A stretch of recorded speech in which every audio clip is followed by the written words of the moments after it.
नागसेन अमन का शव चाइना से गया पहुंचा। जो बिजनेस स्टडी की पढ़ाई करने के लिए चाइना गया हुआ था, इसी क्रम में उसकी किसी ने हत्या कर दी थी। जब इसकी खबर घर वालों को मिली तो घर में विगत कई दिनों से हाहाकार मचा हुआ था। सभी लोग एक सुर में चाइना से शव भारत लाने की मांग कर रहे थे। आज चाइना से दिल्ली और दिल्ली से पटना एयरपोर्ट पर शव को लाया गया। पटना से एम्बुलेंस के माध्यम नागसेन अमन का शव गृह जिले गया लाया गया। शव देखते ही परिवार वालों में गम और मातम का माहौल तब्दील हो गया। सैकड़ों की संख्या में शुभचिंतक और शहरवासी नागसेन अमन की आवाज पर पहुंचे हुए थे। परिवार वालों का रो रो कर बुरा हाल था। वहीं पर परिवार वालों में एक कसक भी थी। नागसेन अमन का राजकीय सम्मान के साथ दाह संस्कार है। नागसेन अमन के चाचा का कहना था कि उनका बेटा तो देश के लिए बाहर पढ़ने गया था और एक सच्चा भारतीय के जैसा देश का ही सेवा करता, लेकिन सरकार ने उनके परिवार के साथ भेदभाव की नीति अपनाई है। नागसेन अमन का शव लाने में इतना देर क्यों हुआ? मीडिया से बातचीत करने के दौरान परिवार वालों में केंद्र सरकार के प्रति रोष भरा हुआ था। नागसेन अमन की बहन का कहना था कि उनके भाई के साथ इंसाफ होना चाहिए, हत्यारे को कड़ी से कड़ी सजा मिले। भारत सरकार से उनकी मांग है कि वहीं पर मोहल्ले वासियों ने सरकार के प्रति मुर्दाबाद के नारे भी लगाए और सभी लोगों ने एक स्वर में मांग की कि नागसेन अमन को शहीद का दर्जा मिलना चाहिए। जब तक शहीद का दर्जा नहीं मिलेगा तब तक दलित के बेटे का आवाज संसद तक गूंजेगा और शहीद का दर्जा सरकार से लेकर रहूंगा। इतने विकट परिस्थिति में किसी भी बड़े अधिकारी या जनप्रतिनिधि का उनके इस दुख की घड़ी में नहीं आना भी एक सवाल या निशान खड़े करता है। ब्यूरो न्यूज़ बिहार के लिए गया से आशीष कुमार की रिपोर्ट।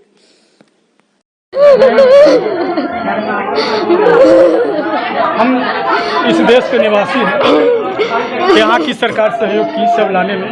इतनी बड़ी कोरोना काल में भी मेरा बेटा का शव आ गया, तो हम सरकार के प्रति आभार व्यक्त करते हैं। इस कोरोना काल में शव आ जाना ये बहुत बड़ी बात थी, क्योंकि पूरी दुनिया फ्लाइटें बंद है। हम आभार व्यक्त करते हैं यूनिवर्सिटी प्रशासन का, चाइना का, जिन्होंने इतनी तत्परता के साथ पहला फ्लाइट जो था उसे सब भेजने का काम किया।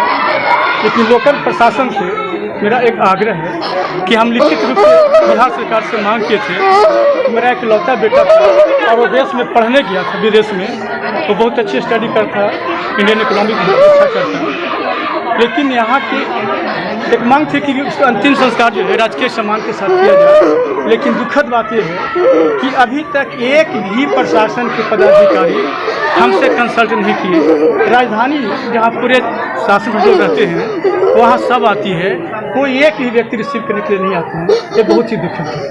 व्यक्तिगत रूप से मुझे काफ़ी क्या घटना हुई थी जिसके कारण मतलब आक्रोशित थे? क्या नहीं, आक्रोशित नहीं थे।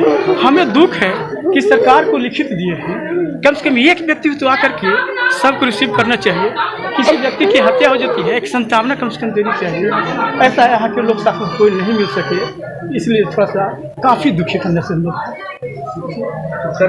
हमारी सरकार है। हम जिस पार्टी के नेता हैं, हमारी सरकार भी चल रही है, लेकिन इस तरह से दुर्भाग्य की भावना जो हुई, इससे काफ़ी हमारे परिवार में, हमारा परिवार का आरोप है कि हम एक दलित हैं, इसलिए किसी प्रकार के साथ नहीं देंगे। दाह संस्कार का कार्यक्रम गया से होगा या नहीं? दाह संस्कार हम अपने जो पैतृक गाँव में रहा है, ग्राम कस्तूआ पर्यटन में पड़ता है, वहाँ ग्रामीण लोग सभी तैयारी किए हुए हैं। घाट को तैयार कर दिया गया है। वहाँ पर कल हम लोग यहाँ से सुबह 9 बजे सब अब मतलब इंडिया में आ गया चाइना से। अब सरकार से क्या आप मांग करना चाहते हैं? जो घटना घटित तो घट गया, अब सरकार से क्या आप मांग नहीं, हमें अपने देश के संविधान पे विश्वास है। जो नियमतः ऐसी जघन्य कार्य करने वाले व्यक्ति को जितनी कड़ी से कड़ी सजा हो सके, भारत सरकार उसको सजा दी। और जिस परिवार का पुत्र खो गया, इसके खानदान में कोई भी पुत्र नहीं है, इसकी पूरा पारिवारिक देखरेख का जिम्मा सरकार ने, ये हमारी मांग है।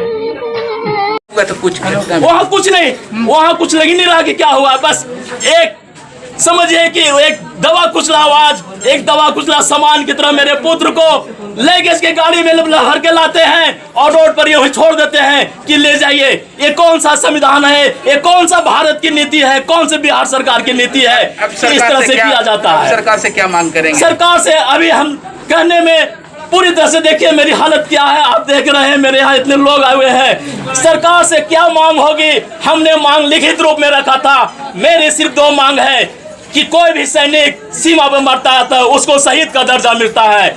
मेरा पुत्र पढ़ लिख कर क्या बनता ये तो कोई नहीं जानता, पर वो देश के विकास में काम करता है, इकोनॉमी के लिए काम करता है, क्योंकि बिजनेस पढ़ाई कर रहा था।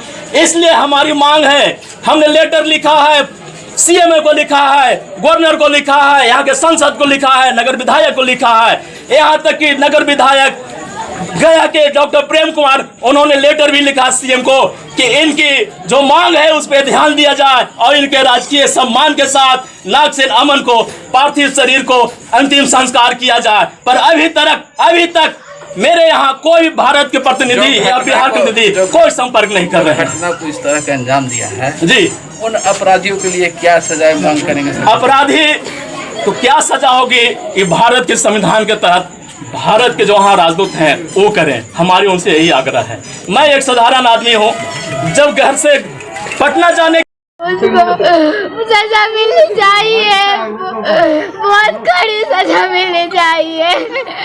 वो बिल्कुल बचना नहीं चाहिए, उसको भी ऐसे ही करना चाहिए जैसे मेरे भाई के साथ उसने किया है। मेरे भाई को सम्मान मिलना चाहिए जो अभी तक बिल्कुल नहीं मिला है, बिल्कुल भी नहीं, जबकि पूरे दुनिया को पता हो चुका है कि उसकी हत्या की गई है, लेकिन कुछ नहीं अभी तक किया गया है, कुछ नहीं हो जिसको उसको सम्मान मिलना चाहिए, बिल्कुल नहीं मिला है। हम लोग 23 दिन से तड़प रहे हैं, आज भी इन लोगों ने इतना लेट करके भेजा। जो भी घटना के अंजाम जो दिया इस तरह के, उसके लिए आप सरकार से क्या मांग करोगे? अपराधी को क्या सजा देनी चाहिए? जितनी भी कड़ी सजा होना चाहिए वो उसे मिलनी चाहिए। जो सबसे